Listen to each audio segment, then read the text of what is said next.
के मायके वाले बहुत अमीर थे, इसी कारण ससुराल में उनका बड़ा मान होता था। परंतु छोटी के मायके में कोई नहीं था। वह घर का सारा काम काज करती थी, सबकी सेवा करती थी, पर उससे कोई प्यार नहीं करता था। सभी दुत्कारते रहते थे। तीज त्योहारों पर भी जब उसके मायके से कोई ना आता तो वह बहुत दुखी होती थी। हर वर्ष की तरह इस वर्ष भी करवा चौथ का व्रत आया।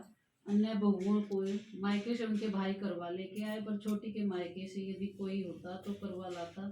सास भी छोटी को ही खरी खोटी कहने लगी। वह दुखी होकर घर से निकल पड़ी और जंगल में जाकर रोने लगी।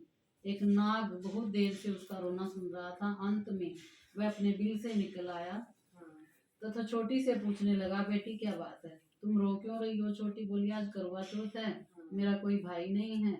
यदि मेरा कोई भाई होता तो आज जरूर करवा लेकर आता।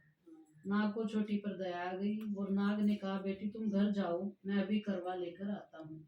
थोड़ी देर बाद नाग उसके ससुराल में पहुंचा। ससुराल वाले इतना सामान देखकर चकित हो गए। सास भी प्रसन्न हो गई। सास ने प्रसन्न मन से छोटी को नाग देवता के साथ भेज दिया। नाग देवता ने छोटी को अपना सारा महल दिखाया और कहा, जितने दिन चाहो आराम से रहो, मन चाहा खाओ और मन चाहा पहनो। एक बात याद रखना कि सामने रखी नांद कभी मत खोलना।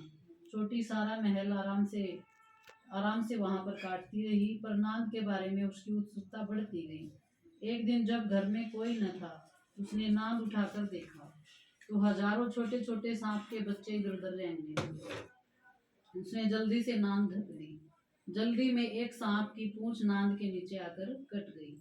शाम को नाग के आने के बाद छोटी ने अपनी गलती स्वीकार कर ली। नाग ने भी उसे क्षमा कर दिया। जब छोटी ने ससुराल जाने की इच्छा की तो उसे धन रत्न आदि देकर उसने विदा किया।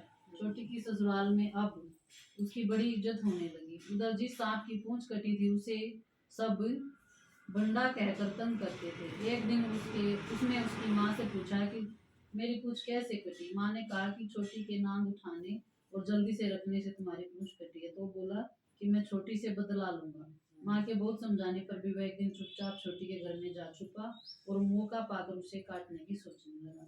वहाँ छोटी और उसकी सास में किसी बात पर बहस हो रही थी। तो छोटी कसम खा खा कर कह रही थी कि मैंने ऐसा नहीं किया। वह कह रही थी कि मुझे बंडा भैया से प्यारा कोई नहीं है, उन्हीं की कसम खाकर कहती हूँ मैंने ऐसा नहीं किया। तो बंडा ने जब ये सुना तो वो सोचने लगा कि जो मुझे इतना प्यार करती